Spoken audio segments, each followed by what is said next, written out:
Les gars, je veux pas casser le party, mais le consentement sexuel entre hommes, ça existe. Alors, avant d'avoir du fun, ça prend le consentement de l'autre, en tout temps. Sinon, il n'y a rien qui se passe. Fait qu'aussi bien rester à la maison puis jouer tout seul. Bonsoir tout le monde. Alors, je m'appelle Alexandre. Je suis co-directeur général à réseau et directeur des communications et ressources. Moi, je suis Brock. Je suis co-directeur chez Réseau, chargé des programmes et services. Et ce soir, nous proposons un panel avec plusieurs points de vue, plusieurs expertises sur les sujets de consentement et violence sexuelle entre hommes. Nous allons entendre nous allons entendre des témoignages, des nouvelles recherches sur les sujets. Nous allons parler d'outils et puis on va faire un retour sur quelques campagnes qu'a fait Réseau dans l'année précédente. Donc, comme Brock le disait, 1 an, presque jour pour jour, on lançait la campagne consentement. Donc, on fait un retour là-dessus. On va présenter aussi des commentaires sur les réseaux sociaux qu'on a reçus. Voilà, sans plus tarder, j'invite Gabriel Giroux, qui est un employé, en fait, qui était au cœur de la campagne consentement il y a 1 an, qui travaillait sur la campagne. Donc, il a accepté de venir en parler. Et il est aussi, en ce moment, coordonnateur de recherche à l'Université Laval. Voilà. Avant de parler précisément de la campagne, des défis qu'on a rencontrés, puis des discours qui ont émergé à propos de la campagne, je tiens à mentionner que la campagne a pris racine dans un contexte social général dans lequel pardonnez-moi, un contexte général, d'une certaine forme de dénonciation, d'abus portés par le mouvement féministe. #MeToo, puis je pense que c'est important de le reconnaître, en fait. Réseau, ça sort pas de nulle part, c'est une campagne qui prend racine là-dedans. Et puis, c'est important de le mentionner, justement, parce que si je suis très content de venir parler de ce sujet-là, il ne faut pas non plus invisibiliser les racines de cette lutte-là, puis l'importance de cette lutte-là pour l'organisme et plus généralement pour les personnes qui sont victimes de violences sexuelles. Il faut savoir, en fait, la campagne de Réseau, elle portait sur quoi? Elle portait sur des lieux précis, des contextes précis. On a cherché, avec cette campagne-là, de mettre volontairement de côté des sujets, tout ce qui se liait notamment à des agressions sexuelles. Donc, tu sais, je viens de parler de MeToo, tout ça. Nous, on s'est concentré sur des choses, des événements, des situations qui se produisaient dans ce qu'on pourrait appeler grossièrement des espaces publics ou semi-publics. Les bars, les toilettes publiques, les parcs, les lieux de socialisation. En fait, on s'est rendu compte, en réfléchissant en équipe et tout ça sur ces questions-là, que en fait, la question du consentement dans les lieux de socialisation était souvent occultée. Ça passait sous le radar, c'est-à-dire que c'est un peu comme si, d'une manière normative, il y avait la réflexion suivante: c'est dans un milieu festif, on a du fun, peu importe, le consentement, ça s'applique pas. Or, une espèce de comme si ça s'imposait pas. On a aussi abordé dans cette optique-là les applications de rencontres, notamment à travers la question des dick pics. Parce que c'est un peu le même principe. Hein? Si les apps sont utilisées à des fins, disons, de rencontres charnelles, c'est comme si ça leur permettait de se soustraire aux questions fondamentales du consentement. Or, c'est pas le cas. On a donc cherché à travailler à des situations qui peuvent être partagées par un grand nombre de personnes.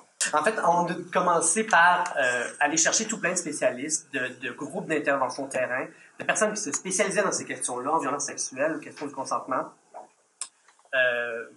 plus généralement chez les HARSA, pour voir en fait qu'est-ce qu'on devait affirmer, qu'est-ce qu'on devait pas dire, c'est quoi les objets ou les thèmes sur lesquels on devait absolument se concentrer. C'est quoi les sujets, bref, incontournables. Après réflexion en équipe, après réflexion avec ces chercheurs, ces groupes d'intervention terrain, tout le monde, il y a eu 3 grands thèmes généraux qui ont émergé. Ça vient des trois affiches. La première affiche, c'est l'idée que si tu veux pogner, tu ne regardes pas la bite de l'autre quand tu t'en vas pisser dans une urinoir. Le fait de ne pas pogner le cul de quelqu'un dans un bar. Et le troisième, j'en ai parlé, c'est les applications de rencontre, c'est la question des dick pics, ne pas envoyer des dick pics sans consentement. En fait, donc c'est ça, j'en ai mentionné un peu, la question des dick pics, c'est ça, ça nous apparaissait essentiel parce qu'il y avait énormément de commentaires qui sont revenus. Et puis ça a été confirmé aussi par les commentaires quand la campagne est sortie. À l'effet que les dick pics sans consentement, c'était quand même quelque chose qui pouvait être comme de l'ordre d'une agression, quelque chose d'irritant. Ils sont là ici en euphémisme. Puis, en fait, je pense qu'on a assez bien visé avec nos thèmes de campagne également. On a donc voulu, en fait, créer une campagne qui cherchait à la fois à faire réagir, ce qui est accompli, avoir le nombre de commentaires positifs et négatifs qu'on a reçus, et qui permettait aussi de remettre en question certains comportements qu'on pouvait tenir pour acquis. Tu sais, t'es chaurette dans un bar, tu parles le cul de quelqu'un, tu ris, c'est drôle. Ben ça, c'est des genres de comportements qu'on voulait justement dresser, qui est à la fois, peut-être paradoxalement, à la fois très spécifique, mais à la fois très général. Tu sais, les dick pics, qui envoient une dick pic à quelqu'un qui t'a rien demandé, c'est quelque chose qui ressortait beaucoup dans ce qu'on a reçu. Les réactions ont donc été nombreuses et assez variées. Rapidement, sur les réactions, beaucoup de commentaires positifs, beaucoup également de critiques. Évidemment, dans les critiques, on a eu le classique, hein, on ne peut plus rien dire, on ne peut plus rien faire. On s'est fait traiter de cinq touches, on s'est fait traiter qu'on n'était pas capable d'avoir du fun, qu'on n'aimait pas les gays parce que, bon, tout le monde sait que... En fait. Donc, bref. Ah oui, mon préféré, personnellement, et je m'y attendais, c'est le fameux « c'était mieux dans mon temps ». La réponse de réseau, la réponse que collectivement dans l'organisme, on a mis de l'avant, était la suivante. C'est-à-dire qu'avec notre campagne, avec la campagne de réseau, on ne cherchait pas, on ne disait pas ou on n'empêchait pas, pardonnez-moi, à qui que ce soit de faire quoi que ce soit. Ce qu'on voulait, c'est juste de s'assurer que l'autre ou les autres personnes, ben, ça leur tentait. En fait, le message était le suivant: faites ce que vous voulez, mais assurez-vous seulement que vous n'êtes pas le seul à le vouloir. On a également rappelé à la fameuse critique qui était venue à mon époque une chose qui nous apparaissait essentielle. Une action déplacée reste déplacée, peu importe le moment où elle a été faite, le moment où elle a été produite. Au-delà, évidemment, des critiques négatives, il y a beaucoup de commentaires positifs. Moi, j'ai entendu personnellement, on était affichés dans les bars, tout ça. Fait, évidemment, je sors dans les bars, puis là, j'entends mon affiche, puis là, je suis vraiment content. Puis là, il y a des gens qui m'abordent parce qu'ils ne savent pas que c'était moi qui me chargeais de ça, puis qui me disaient, oh, bon, ça fait du bien de l'entendre, tu sais. Puis d'entendre des commentaires dans des bars de gens qu'on ne connaissait pas, il y avait une résonance qui était extrêmement intéressante à voir. Beaucoup de « enfin on en parle » et beaucoup aussi de « merci ». J'ai même su, on m'a dit, à travers les branches, que nos affiches, notamment celle du dick pic, étaient même utilisées sur l'application de rencontre. Tu changes tes photos. Puis la dernière photo, c'est celle-là, l'affiche de réseau sur les dick pics. Puis pour moi, ça vaut plus que n'importe quel c'était mieux à mon époque. Puis la dernière partie, en fait, de cette grande aventure était sur une capsule, en fait. On a voulu mettre de l'avant des gens, des témoignages de gens de nos communautés, en fait. On a voulu donner la parole un peu sans filtre. On avait certains thèmes, évidemment les thèmes des 3 affiches. On voulait qu'ils racontent leur anecdote, leur point de vue, leurs enjeux particuliers. Et ça a donné, en fait, une capsule qu'on a le grand bonheur de vous présenter.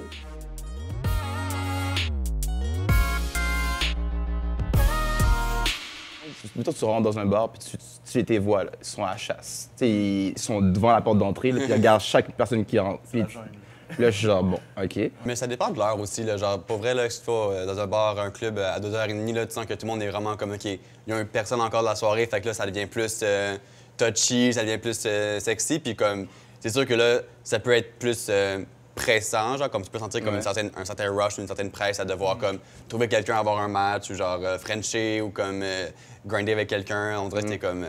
c'est genre plus en fin de soirée, là, c'est comme... Tandis que Grindr, c'est genre tout le temps, là. C'est comme à 6 h du matin à midi, il y a toujours une...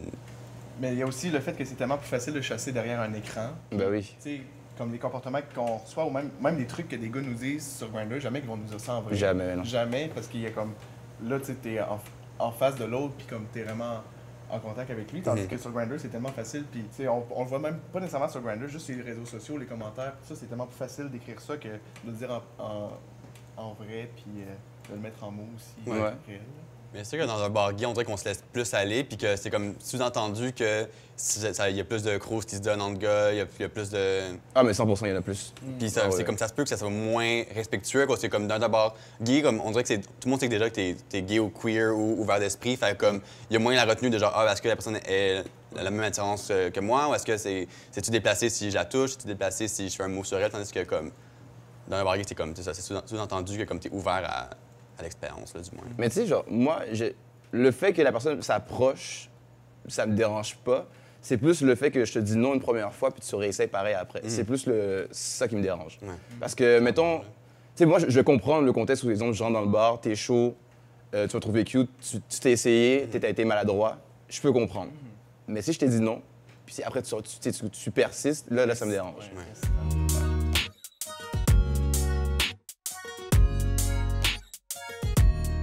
Moi, j'ai eu longtemps. Moi, pendant genre 1 an, comme j'allais dessus tous les jours, puis c'était comme partie de ma routine quotidienne là, d'avoir Grindr. Là. Genre, je sais pas, c'est comme... ça devient ancré en toi, tu regardes le matin, tu check. Ouais, ça devient juste naturel, ouais. Si tu changes de quartier, tu gardes dans quel quartier. C'est qui comme... C'est qui les beaux gars dans le coin, c'est qui... J'ai jamais gardé Grindr trop longtemps. Parce qu'à un moment donné, tu sais, les dick pics, ils rentrent, là. Ça rentre. Ou tu sais, les messages bizarres. Moi, pour moi, c'était trop. Fait que j'étais comme... Tu sais, je le remettais, peut-être 1 semaine ou 2, je le renlevais. 1 mois plus tard, je le remettais. Puis après, je le renlevais. Puis là, j'ai fait toujours une longue période sans. Tu sais, des fois, le monde associe puisque je cherche du sexe ou je cherche d'avoir une relation, là, je veux automatiquement recevoir des photos tout nues de toi sans que je te le demande ou sans que tu me demandes avant. Moi, personnellement, j'envoie jamais de photos nues à la personne. J'attends pas non plus que quelqu'un me les envoie. Parce que c'est juste pas moi. Moi, j'étais de même au début, là, mais après, à un moment donné, j'étais comme, OK, ben on dirait que t'en reçois tellement qu'à un moment donné, t'es comme, OK, ben je peux en envoyer moi aussi parce que j'en reçois. On dirait que c'est comme un contrat genre non formel que comme si tu es sur Grindr, ben tu vas en recevoir puis tu vas en envoyer. Pour moi, c'est un peu de même. Ouais. Mais tu sais, en même temps, la dick pic, elle arrive dans les 3 premiers messages. Tu sais, c'est genre bonjour, ça va, dick pic. Là, t'es comme OK, je connais même pas ton nom. Tu sais, pour moi, c'est comme un gros turn-off. C'est tellement rare que le monde demande là, yo, est-ce qu'on s'envoie des photos ou est-ce que comme t'as-tu envie que je vois mon pénis? Genre, le monde demande pas ça, le monde sont genre OK. Direct, genre à frette, là, genre. Comme si c'était rendu normal. Mais en même temps, je suis pas la Sainte Marie, là. J'en ai déjà envoyé. J'en ai déjà envoyé. Mais tu sais, c'est arrivé dans un contexte où, exemple, le gars me plaisait, ça fait exemple 2-3 jours qu'on parle, tu sais, vraiment intensément et tout. Puis là, je me suis dit, tu sais quoi, genre, let's go. J'ai envoyé une coquine puis that's it. Mais tu sais, souvent, ça va être une that's it. C'est la même que je sais pendant 3 ans aussi.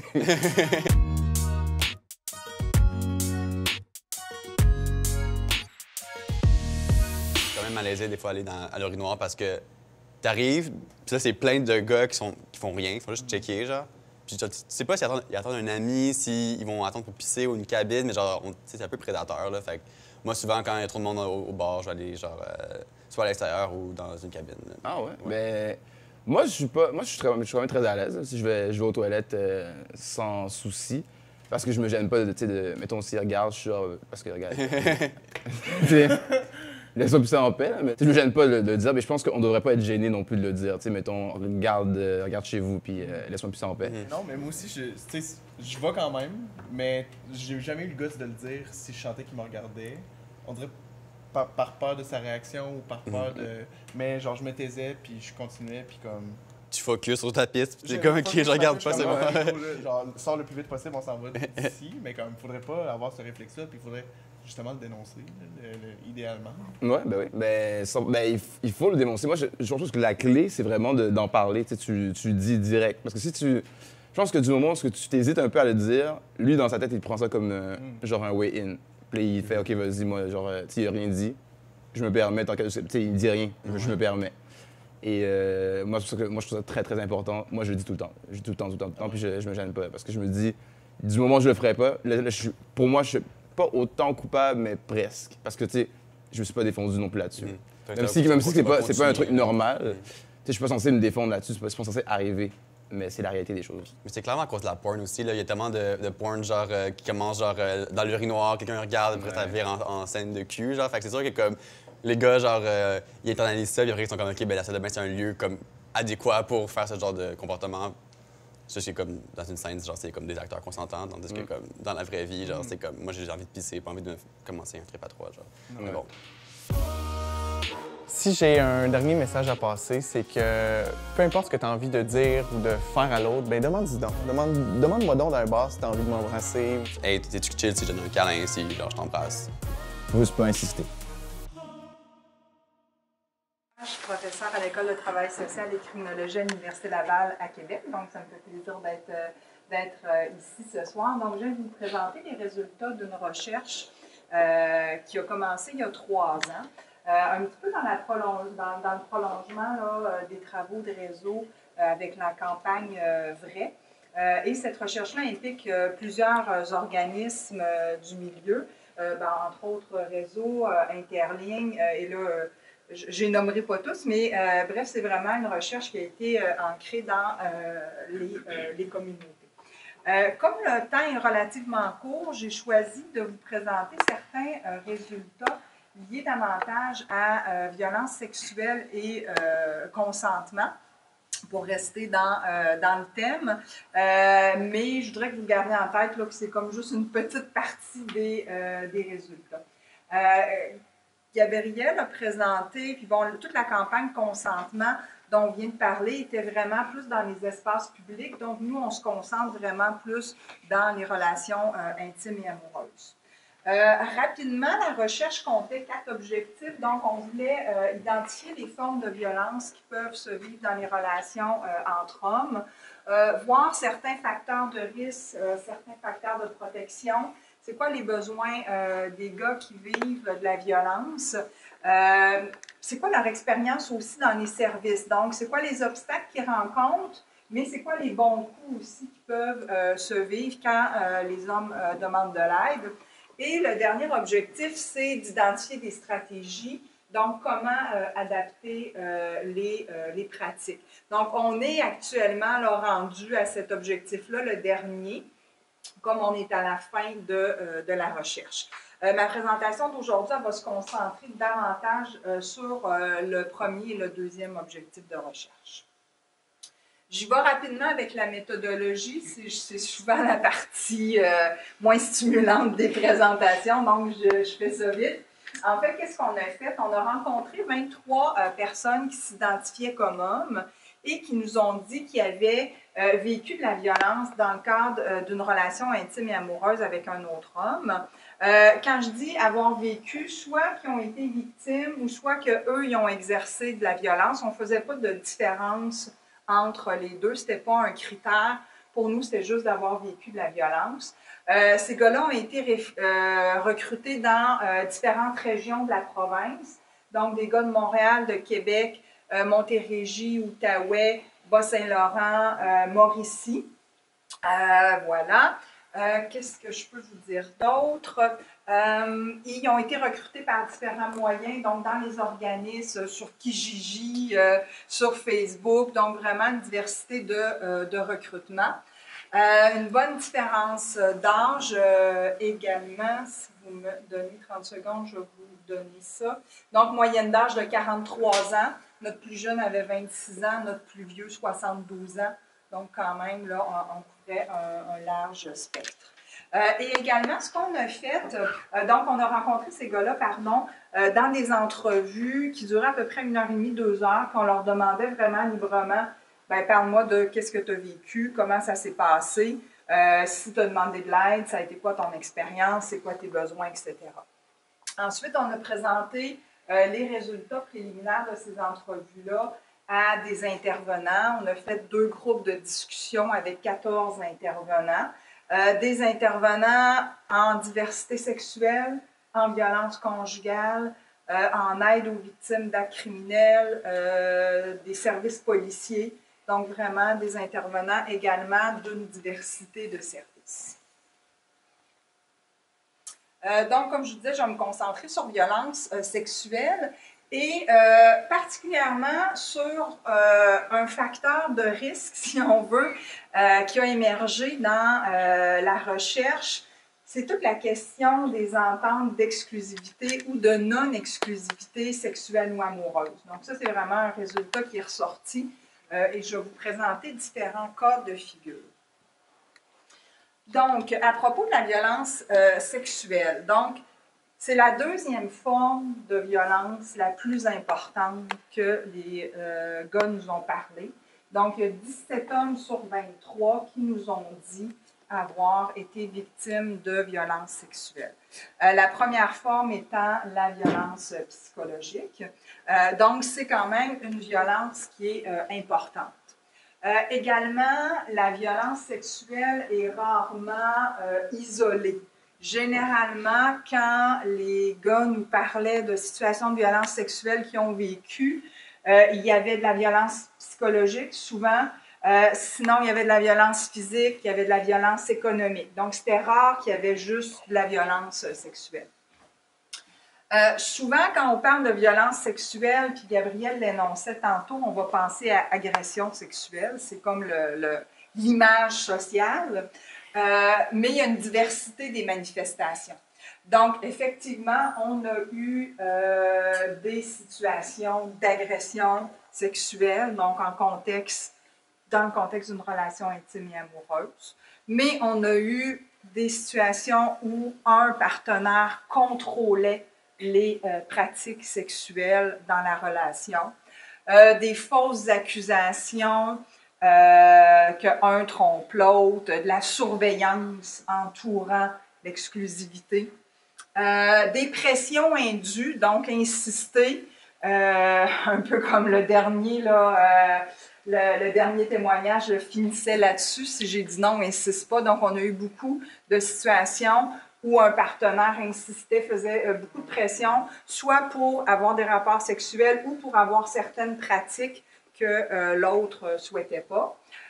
Du chantage, dénigrement lié à la sexualité, lié à sa valeur comme partenaire amoureux ou sa valeur comme partenaire sexuel.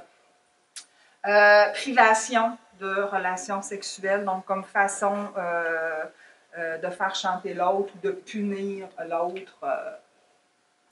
Et comme je vous disais, ce qu'on s'est rendu compte, c'est que souvent, ces manifestations-là se produisaient dans le contexte des ententes d'exclusivité ou de non-exclusivité, donc couple ouvert ou couple fermé.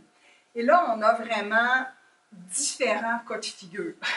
Donc, souvent, on va avoir peut-être l'image que, OK, on s'entend sur un couple ouvert, puis l'autre ne veut pas, ou on s'entend sur un couple fermé, mais l'autre ne veut pas. Et on a vraiment eu une diversité là, de cas de figure. Je vais vous en présenter quelques-uns. Je ne vous les présente pas tous là, en raison du temps, mais ça va quand même vous donner une bonne idée. Et je vous les présente à partir d'extraits d'entrevues.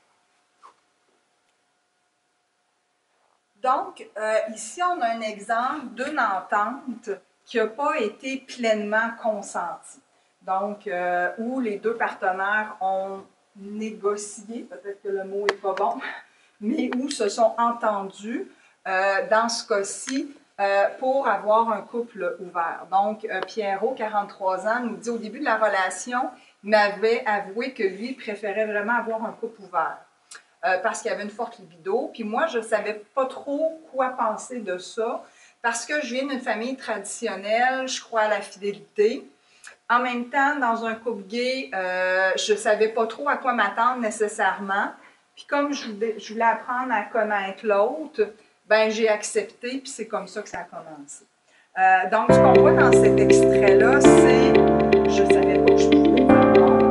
Je pensais que c'était comme ça dans un couple gay. » Donc, toutes les représentations qu'on peut avoir de la sexualité entre hommes, versus moi, mon éducation, versus moi, mes valeurs, puis de un peu chanter que si je disais pas oui à ça, ben j'allais perdre la relation.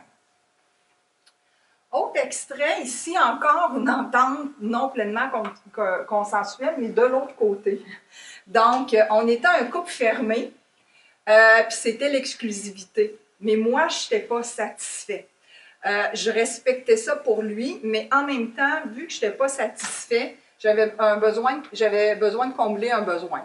Fait que je regardais des trucs sur l'ordinateur. Puis ça, il m'a déjà vu. Je pense qu'il n'a pas aimé ça dans sa tête. Puis en tout cas, il m'a déjà humilié devant ses amis par rapport à ça. Et il trouvait ça bien drôle. Donc, finalement, il respecte, il convient d'une entente de couple fermé, ça, il ne convient pas. Et là, il découle différentes tensions qui finissent par des incidents de violence. Autre cas de figure, il y a une entente qui est négociée et qui implique certaines conditions. Et là, il y a des partenaires qui ne respectent pas les conditions. Il y a des cas de double standard où il y a des cas comme ici, Jérôme, 72 ans par contre, qui, eux, avaient une entente de couple ouvert, mais dans une de ces modalités, là, si on veut, de l'entente, c'était que les partenaires pouvaient avoir des relations avec d'autres hommes, mais à l'extérieur du domicile. Donc, les deux vivaient ensemble. Et donc, Jérôme nous dit, ben c'est ça, un soir, je m'en allais à ma réunion, j'avais oublié un document, donc je suis revenue à la maison. Quand j'ai ouvert la porte, le gars était tout nu dans le salon. Ça, tu m'aurais donné 50 claques en pleine face, ça aurait été le 8e de la douleur que je pouvais recevoir, que ça me faisait. Donc, il y a une entente, elle n'est pas respectée par un ou l'autre, ou des cas justement de modalité de double standard. Donc, on s'entend qu'on a un couple ouvert, et il y a un partenaire qui raconte ses relations à l'autre, mais quand l'autre arrive pour raconter, ben là, ça ne fait pas.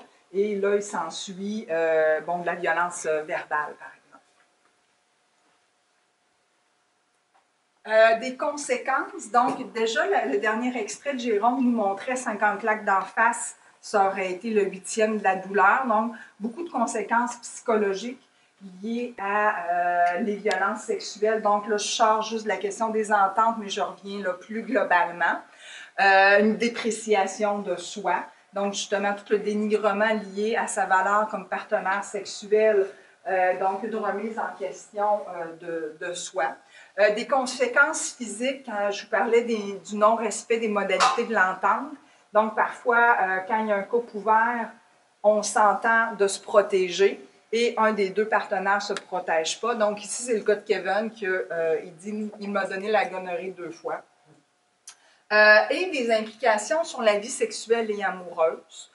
Donc, des personnes qui vont remettre en question leur orientation sexuelle, qui vont remettre en question leur pratique sexuelle. Et souvent, c'est des conséquences sur le très long terme. Donc, Pierrot nous dit ici, depuis cette relation-là, la pénétration, c'est quelque chose que moi, je veux plus. Et Pierrot référait à une relation d'il y a 18 ans. Donc, où il y a eu justement un cas d'agression sexuelle. Donc, qu'est-ce que ça nous dit, ces résultats-là? Bien, ça dit plusieurs choses très préoccupantes, mais ça ramène toute la question, justement, du consentement. Quand on a présenté les résultats aux intervenants, les intervenants, justement, ont tout de suite réagi ou amené le thème du consentement, ce qui n'était pas nécessairement sorti dans les entrevues avec les 23 gars, mais les intervenants ont beaucoup accroché là-dessus et ont entre autres aussi accroché sur toute l'importance de la question des couples ouverts, fermés, parce qu'eux aussi voient beaucoup ça dans leur pratique et comment finalement, est-ce que cette entente-là, comment elle est négociée? Est-ce qu'elle est négociée de bonne foi, de plein gré? Est-ce qu'elle est vraiment consensuelle? Est-ce que les modalités, donc par exemple, se protéger ou non, le lieu dans lequel ça peut ça peut se tenir, est-ce qu'on en parle ou non? Donc, est-ce que les modalités sont discutées? Est-ce que cette entente-là est révisée aussi? Parce qu'on peut s'entendre au début, puis finalement, ça ne marche pas. Ou finalement, ça marche un bout, puis ça ne nous convient pas. Donc, beaucoup de questions, finalement, qui ne sont pas nécessairement adressées par les gars quand ils s'entendent. Et des fois, il y en a un qui pense qu'il y a une entente et l'autre ne sait pas qu'il y a une entente. Donc, tout ça fait que ça, c'est un thème, je pense, qui est important à réfléchir en termes de consentement. Puis, c'est quelque chose, je pense, qui peut contribuer à prévenir, justement, les violences sexuelles pour la suite. Donc, je vous remercie de votre attention. J'ai l'impression d'avoir parlé très, très vite. J'espère que vous avez réussi à suivre. Merci pour l'invitation à Réseau et à Fierté. C'est toujours intéressant de présenter les résultats d'une recherche dans une soirée comme ça sur le consentement. Je vois Gabriel, pardon, qui me fait un lien, qui me fait signe. J'en profite aussi pour vous parler d'une autre recherche. Donc, on a rencontré 23 gays. On commence actuellement une recherche auprès des populations lesbiennes, trans, non-binaires, bisexuelles, pansexuelles. Donc, la recherche est actuellement en cours. Présentement, on fait le recrutement auprès des populations lesbiennes. Au courant de l'hiver, ça va être personnes trans ou non-binaires et ensuite bisexuelles. Donc, Gabriel et moi, on a des dépliants. On a commencé par les hommes gays, mais justement, on est intéressé à voir comment ça se vit chez les différentes populations. Donc, ça va nous faire plaisir de répondre à vos questions si vous en avez. Merci. C'est une présentation, c'est Pascal Vaillancourt qui est le directeur général de Interlink pour présenter Alix, qui est une plateforme web qui a vu jour au cours des derniers mois, qui fait suite au registre des actes homophobes. Oui, Pascal, je suis le directeur général de l'organisme Interlink. Interlink, il y a quelques mois, en fait, on a lancé la plateforme Alix. Juste pour vous mettre dans le contexte historique, en fait, Alix, c'était avant le registre des actes homophobes qui avait été lancé par Laurent McCutcheon et l'équipe bien avant moi, en fait, là, en 2012-2013. Alix, en fait, est une plateforme... en fait, si je me rapporte au registre des actes homophobes, l'idée était de donner un portrait plus réel de l'homophobie au Québec, parce qu'on sait que les personnes LGBT ne déclarent pas les situations de violence homophobes dont elles sont victimes. Quand on a fait le virage de Gay Écoute vers Interlink, l'idée derrière ça, c'était de devenir plus inclusif. Donc, c'était important pour nous que les services qu'on avait deviennent inclusifs également, du pourquoi le registre des actes homophobes a évolué vers ce que vous connaissez aujourd'hui sous le nom d'Alix. Juste les statistiques liées au registre des actes homophobes dans le passé, la police de Montréal nous avait téléphoné et nous avait mentionné qu'il y avait seulement une trentaine de plaintes, en fait, en lien avec l'homophobie. Nous, à travers le registre, on en avait eu 1200 dans une année.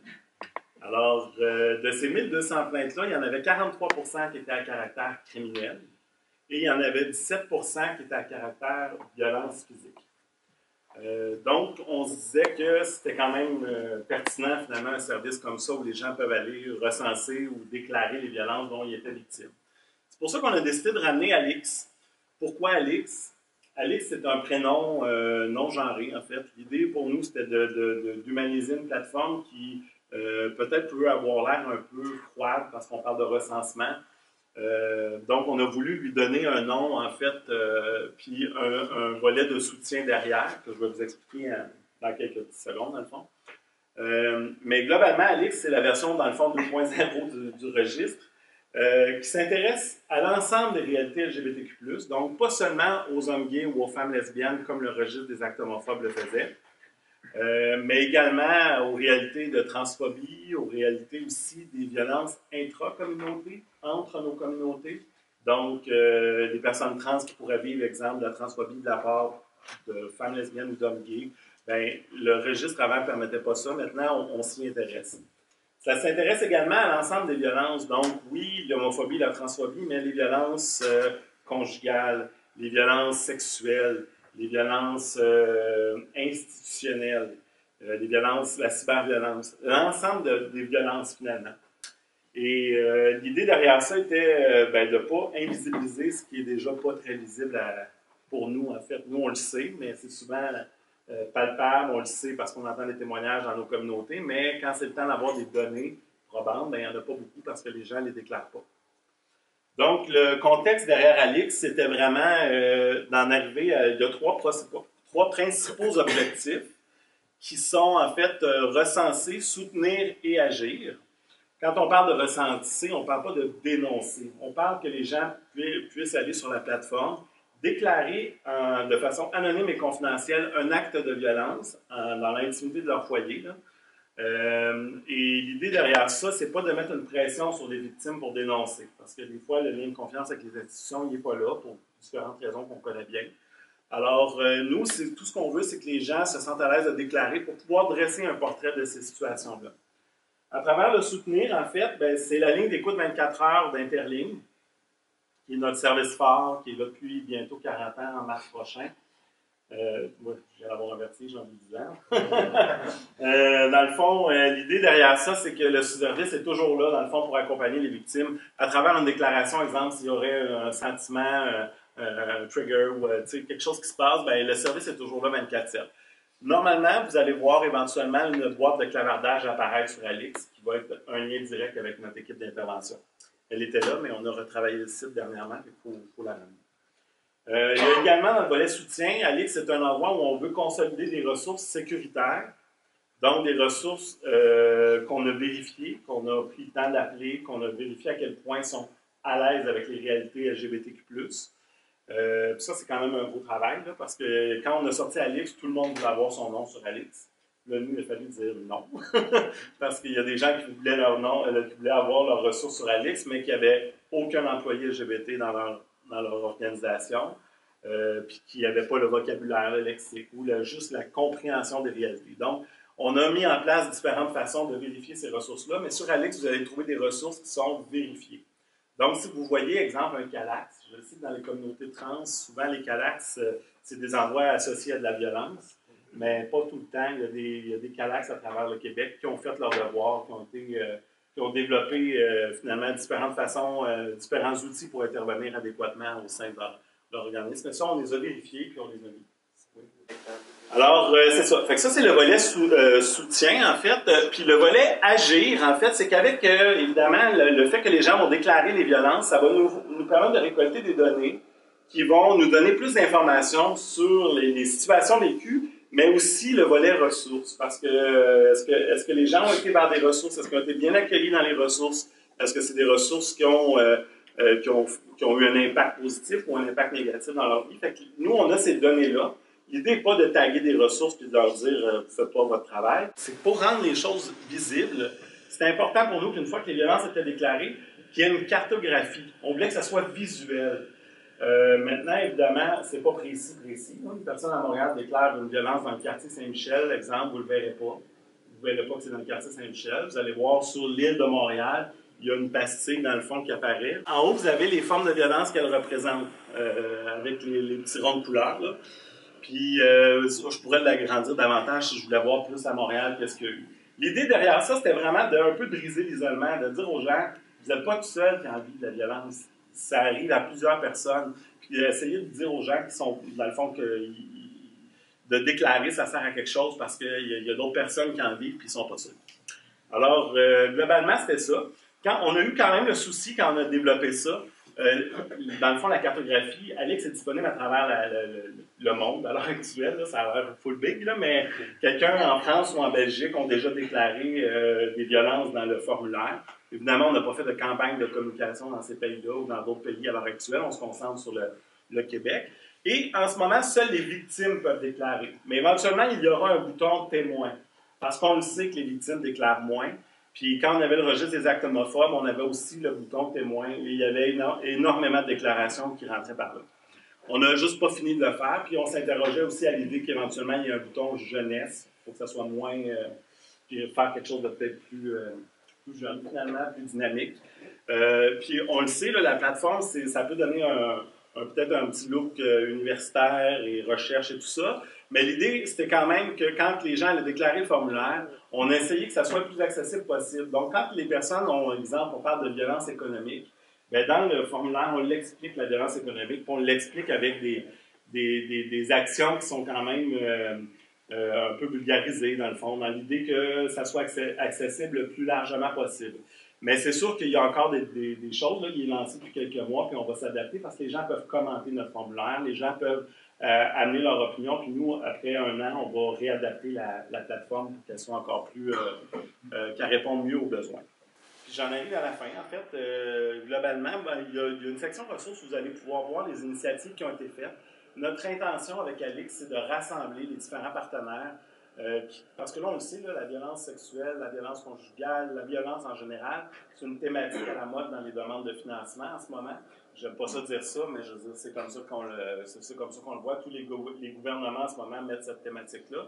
Puis on se disait qu'on avait remarqué à travers Alix, puis à travers d'autres projets, qu'il y avait une multiplicité des ressources, puis une multiplication qui se faisait. Donc, Alix, on essaie de rassembler les ressources, en fait, le plus possible sur Alix. En ce moment, nos différents partenaires embarquent, là, les gens nous... Fait que si vous allez dans la section ressources, vous allez voir différentes initiatives qui ont été faites en haut. Bon. Je juste vous montrer qu'est-ce que la violence... Bon. Le répertoire des ressources, ça, c'est par région du Québec. Là. Comme je vous disais, on a essayé d'avoir au moins une ressource par région. Quand vous allez dans la section du...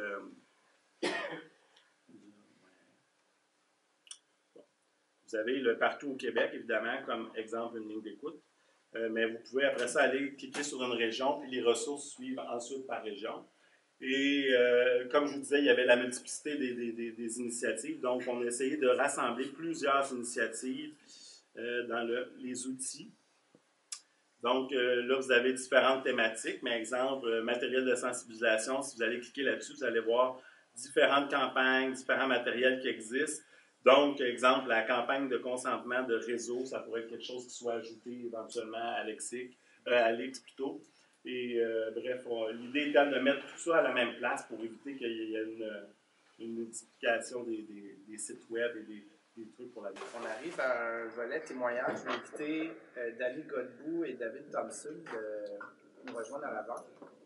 Alors, on a voulu proposer des témoignages en lien avec le consentement, peut-être aussi les violences. On a essayé de trouver des angles un peu différents. Donc, j'avais invité Dani pour le volet plus pratique fétiche, BDSM, tout ça. Qu'est-ce qu'on a à dire par rapport à la notion du consentement? Je pense qu'on a des choses à apprendre, ou en tout cas à regarder ces modèles-là. Et aussi, dans le fond, Dani, je vais laisser vous présenter en fait. Je m'appelle David, je suis membre du CA de réseau depuis longtemps. Avant ça, j'ai été actif chez ACCM et je suis avocat et je vois des clients qui me sont référés par les travailleuses sociales au service de maladies virales chroniques au CUSM, le Centre universitaire de santé McGill. Donc, je vois beaucoup de personnes qui sont vivant avec le VIH et qui sont immigrants ou réfugiés au pays. Et bien des hommes et des femmes, et qui ont souvent vécu dans leur parcours des violences sexuelles. Ça fait longtemps qu'on se connaît. Oui, du temps, oui. Combien d'années? Au moins 25 ans. C'est l'autre. Ouais. Oui. Okay. Mon nom, c'est Dani Godbout. Je suis Monsieur Cuir Montréal 2011. Je travaille dans une boutique fétiche qui s'appelle Armada, ici à Montréal. Et puis, j'ai commencé à être actif dans la communauté depuis l'âge de 17 ans. J'ai travaillé dans les bars illégalement.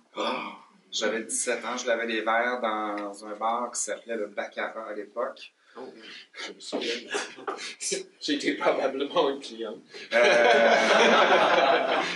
Et puis, je suis content qu'Alexandre m'ait demandé de parler de témoignages par rapport à le consentement et dans le milieu BDSM, pour ma part, mon historique. Dans mon temps, j'ai trouvé ça vraiment bien, la façon que la personne a dit là, tantôt, je ne me souviens pas comment il s'appelle, Gabriel. Dans mon temps, oui, c'était plus fun.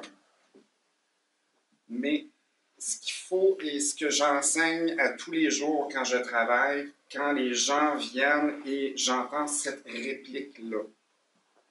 Dans mon temps, j'étais jeune. Dans mon temps, je faisais les foleries que je faisais parce que c'était acceptable.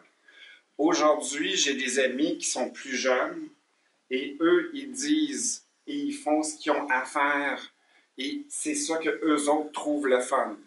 Eux, quand ils auront 50 ans, moi j'ai 53, quand eux auront 53 ans, ils vont dire « Dans mon temps, c'était plus fun ».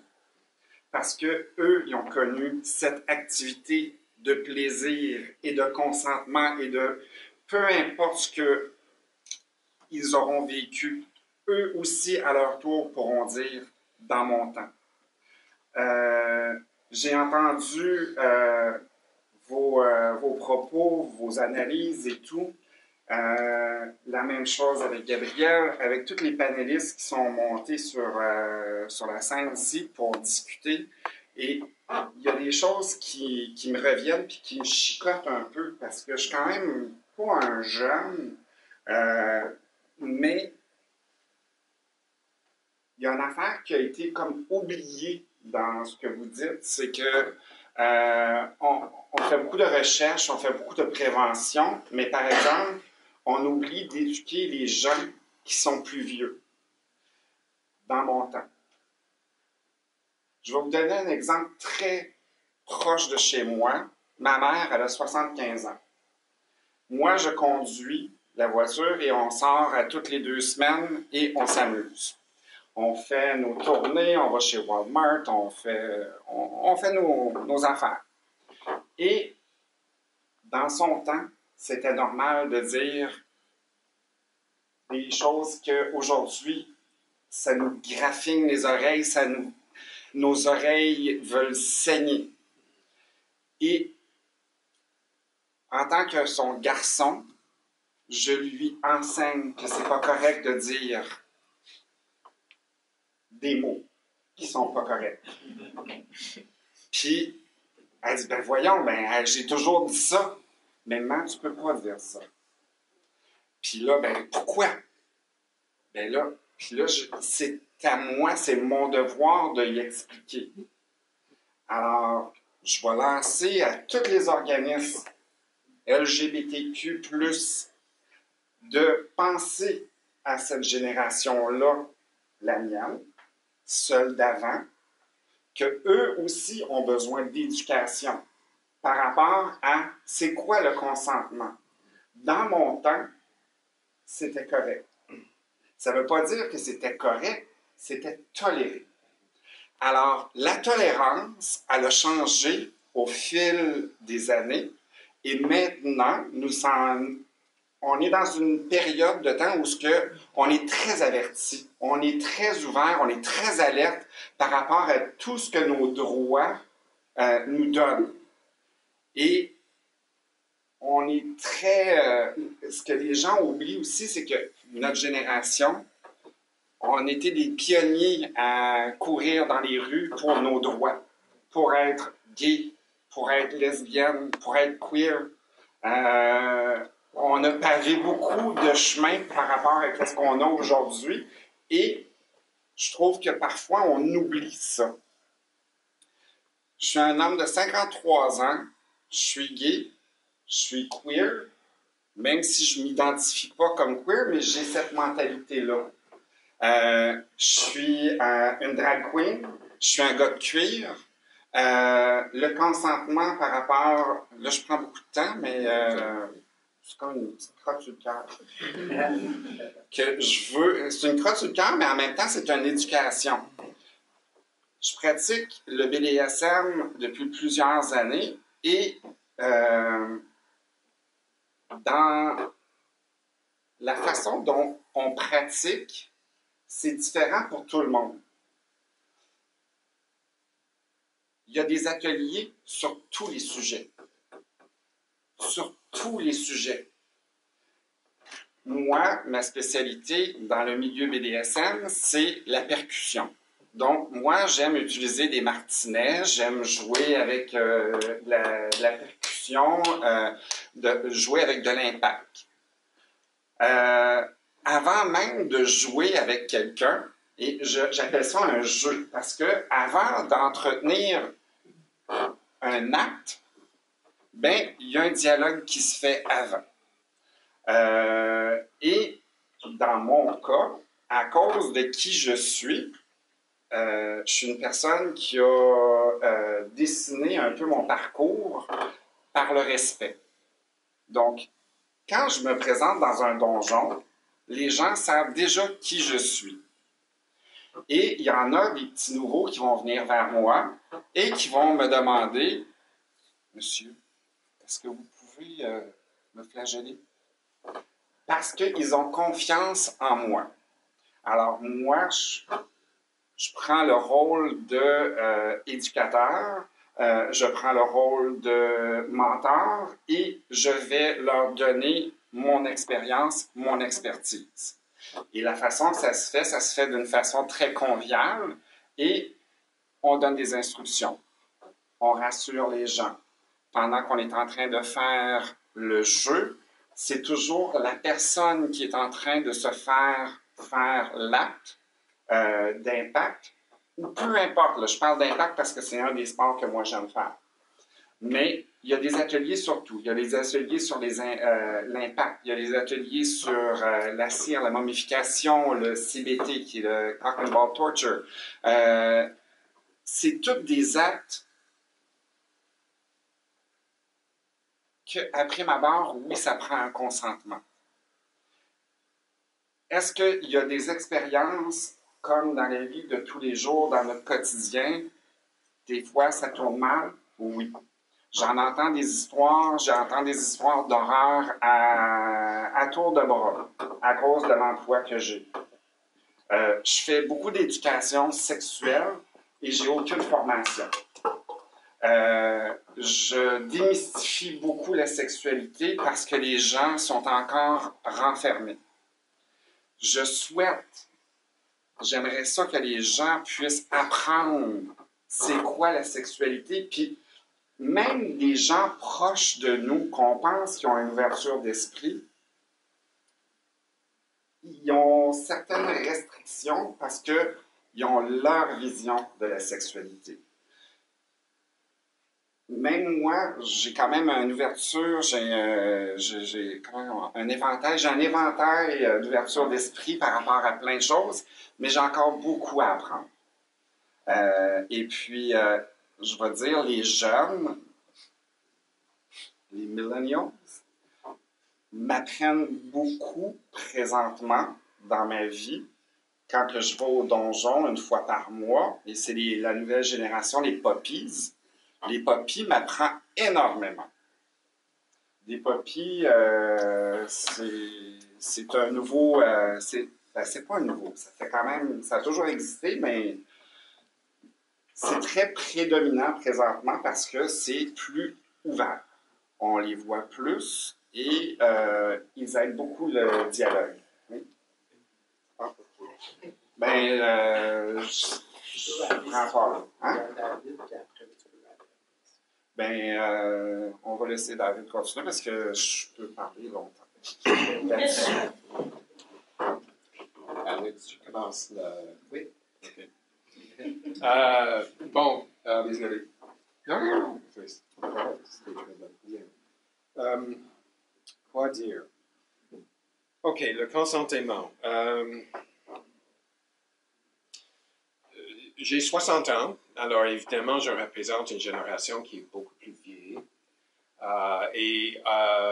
Je m'aligne, je vais dans le même sens que Danny, dans le sens que tout ce qui touche l'identité de genre, tout ce qui touche la transsexualité, tout ce qui touche la bisexualité, l'asexualité, viennent maintenant beaucoup plus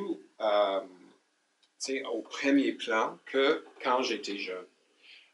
Donc, j'ai des choses à apprendre. Il y a un lexique qu'il faut apprendre et ça prend un effort, ça prend une ouverture d'esprit.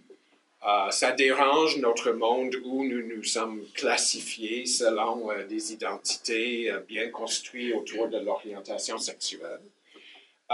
Et donc, j'ose croire qu'à 60 ans, je suis toujours capable d'apprendre et de modifier et changer pour le mieux, j'espère.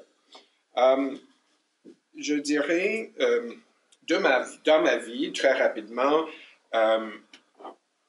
jusqu'à quand j'avais à peu près 12 ou 14 ans, je ne me souviens plus, mais c'est 1970 à peu près, donc j'avais 11 ans, l'homosexualité était carrément criminalisée au Canada. Et toutes les images de l'homosexualité quand j'étais jeune étaient hyper négatives. C'était des tueurs en série ou des drag queens, mais des drag queens qui finissaient à être tuées dans les films de cinéma. Et c'était la seule chose que... oui, c'était les pédophiles aussi. Ça, c'était les 3 modèles de l'homosexualité vécus dans les médias populaires, dans le cinéma, dans la télé et dans la presse. Donc, c'était c'était très difficile à être gay dans cette époque. Et ce que beaucoup de gens oublient, c'est que les lois contre la discrimination sont venues beaucoup plus tard. La Charte québécoise est venue 10 ans après ça, la Charte canadienne 15 ans après ça. Et Alberta, province d'Alberta, a combattu les lois antidiscriminatoires basées sur l'orientation sexuelle jusqu'à la Cour suprême. Ils sont allés vraiment aussi loin qu'ils pouvaient. Donc, il y a une ville qui chevauche exactement, la rue principale chevauche la Saskatchewan et l'Alberta. Ça s'appelle Lloydminster. Donc, si je voyageais à travers le Canada dans une voiture, mais traverser la rue principale, c'était parfaitement légal. Donc, l'impact de vivre dans une société où le discours populaire et le discours officiel et légal et contre qui tu es réduit ton existence vraiment à des purs essentiels.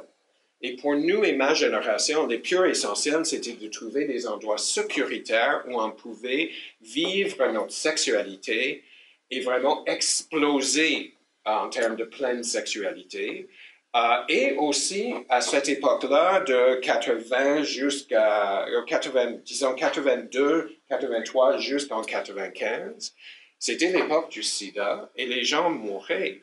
Moi, j'avais travaillé et fait du travail bénévole et payé dans les ONG communautaires VIH-Sida et je voyais des hommes qui rentraient dans mon bureau, diagnostiqués souvent tard et leur espérance de vie était 4 ans et demi.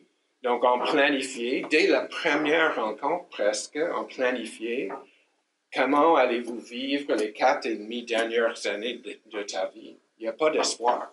Voilà, donc on va parler de rédiger un testament, etc. Donc, lorsqu'on sortait, on avait le goût vraiment de lâcher loose et vivre notre sexualité. Et alors, quand sont venues la campagne de réseau, que je trouve était super intéressant parce que ça nous a obligés à prendre part et parler du consentement d'une manière qu'on ne l'avait pas fait auparavant. Et je pense que c'est surtout ce discours qui est intéressant et fertile. Mais j'ai des amis de mon âge qui sont très bien instruits, qui ont des bons jobs et qui honnêtement sont très négatifs ou assez négatifs contre la campagne. Gabriel pourrait parler davantage, mais parce qu'il le voit justement comme si on est en train de remettre la sexualité, la joie de la sexualité en groupe, je dirais même aussi, la liberté d'être exhibitionniste dans le placard. Mais en même temps, il y a très longtemps, quand j'ai travaillé chez ACCM dans les années 90, je pense fin des 90, j'ai raconté parfois dans le centre de jour à des clients, on parlait quelle était ton meilleure expérience sexuelle dans ta vie, quel était le pire. Et souvent, quand je parlais du pire, c'était un cas au sauna où un gars avait commencé à un peu faire du BDSM avec moi. Au début, c'était correct, mais à un moment donné, c'est devenu trop douloureux. Et j'ai dit non, et ça a continué, puis ça a eu lieu. Donc, là, j'ai expliqué, je me suis exprimé toujours en termes de « oh, c'était vraiment un bad date ». C'était vraiment une mauvaise fréquentation. Et c'était un intervenant, une femme de Vancouver qui travaillait chez ACCM. Elle était super sympathique, puis elle est venue me voir à un moment, puis elle a dit « David, ça fait 3 fois que je t'entends parler de cette histoire. » Puis elle m'a dit « Vous vous rendez compte que si vous étiez une femme, vous parlerez de viol. » Moi, j'avais même pas conçu que c'était un viol. Parce que, entre hommes, c'était comme si c'était inconcevable. Notre société n'était pas encore assez évoluée pour se rendre compte que c'était possible. Et donc, il y a une intersectionnalité de toutes sortes de choses. D'une part, beaucoup de nous ont été victimes de violences sexuelles lors de notre jeunesse. Nous savons, comme je crois que les taux de violence conjugale chez les gays est plus élevé. Nous consomme de l'ecstasy, on consomme du crystal meth, on consomme de l'alcool, on consomme du GHB, et le consentement devient plus difficile dans ces moments-là. Et la dernière chose que je dirais, c'est que c'est bien beau d'avoir toutes ces lois et les règles sur le consentement. Mais si tu es un gars, puis tu vas au sauna, puis tu prends du GHB, et tu te fais violer contre ton gré, et tu vas ensuite à l'urgence, puis il déroule tout le kit d'intervention pour une victime de viol, mais quand vient le moment pour s'asseoir avec le procureur de la couronne, puis tu étais dans un sauna, puis tu as consommé, c'est just too bad. La vaste majorité des procureurs de la couronne ne déposera pas d'accusation. Non plus, je crois, honnêtement, sur une rencontre chez Grindr, ou sur Grindr. Et c'est ça aussi, c'est que les recours peuvent être très officiels en droit, mais mythiques, non réels en réalité. Et ça, alors, ça prend une formation policière et des procureurs pour qu'ils soient assez sympathiques à la cause. Donc, j'ai pas énormément d'autres choses à dire, mais je pense que c'est un sujet très, très complexe. Et la société évolue de plus en plus vers mettre de l'emphase sur le consentement. Peut-être je dirais juste une dernière chose, 30 secondes. Je me souviens une fois, je suis allé au bar Cox et j'ai rencontré un homme qui était habillé en cuir, ça faisait tourner les roues dans ma tête, disons. Donc, non. Alors, on est sorti du bar, puis sa voiture était juste là, puis j'ai eu une flash, puis je lui ai dit, vous savez, j'aime beaucoup les icônes de la violence, mais j'aime pas beaucoup la violence. Et lui, il était en train de prendre la poignée de la porte, puis je l'ai vu qu'il a hésité quelque peu. Ça m'a donné un peu peur. Mais en fait, il a dit, OK, let's go. Puis, je lui ai il m'a amené dans sa maison, et c'était, je dirais, très agréable. Il n'est pas allé trop loin, mais c'était aussi une des rencontres les plus bizarres de ma vie. Donc, j'ai beaucoup plus de plaisir à raconter cette histoire que l'autre histoire où j'avais dit non, non, non, et ça passait à l'acte quand même. Donc, voilà, ça c'est des cicatrices avec tu vis, malheureusement, et tu apportes avec toi, tu n'oublies pas des choses comme ça. Non. Moi, je vais juste faire un wrap-up. J'ai pris des petites notes pendant les interventions. Donc, la première, c'était dans mon temps. Je l'ai entendu. Ça vient me chercher cette petite phrase-là parce que j'ai marqué, c'est de l'éducation. Il faut qu'on fasse de l'éducation par rapport aux gens de cette époque-là. Et même d'avant, même l'époque de ma mère, je lui fais de l'éducation. Dans le BDSM, le consentement sexuel, peu importe ce qu'on va faire, que ce soit BDSM, peu importe que ce soit la date qui arrive à la maison puis qui veut juste avoir une fellation, c'est pas grave. Il y a un consentement, il y a un dialogue qui se fait avant. Je vois des choses sur Grindr. Il y a un groupe Facebook qui se fait Grindr, puis les gens mettent des choses à bon et mal qui leur arrivent. Moi, ça m'arrive pas. Je ne sais pas pourquoi, mais ça m'arrive pas. Peut-être parce que je suis capable de mieux gérer certaines situations à cause de mon expérience et de mon âge, mais je suis capable de filtrer ces choses négatives-là. Donc, si vous voulez vivre des expériences sexuelles qui sont hors du commun et que vous voulez expérimenter, avant de le faire avec un étranger complètement qui ne sait pas de quoi il fait, allez consulter des gens dans le milieu. Il y a des ateliers qui se donnent sur le BDSM, sur toutes les affaires. Toutes. Si vous voulez, venez me voir, je vais vous donner des références. Il y en a plein des références. Puis, faut aussi penser, j'ai marqué jugement intercommunauté LGBTQ. On se auto-juge. Les gens qui portent le cuir, les drag queens, les personnes qui sont plus vanille. On nous juge et on se juge. Oh, lui, il fait ça. Oh, mon Dieu, oh, lui, il fait ça. Mon Dieu. Hey, depuis que je fais de la drague, les chances sont un petit peu moins élevées. Mais bon. Et la violence gratuite. La violence, là, c'est pas juste parce qu'on est LGBTQ+. C'est beaucoup plus omniprésent présentement, la violence. J'ai un de mes amis qui vient de poster aujourd'hui. Hier, il s'est fait agresser dans un dépanneur. Il sortait avec sa slush dans un verre et il s'est fait attaquer par 3 gars. C'est pas parce qu'il a l'air gay, il a pas l'air gay du tout. Mais il est gay. Mais il était capable de se défendre. Fait que c'est de la violence gratuite.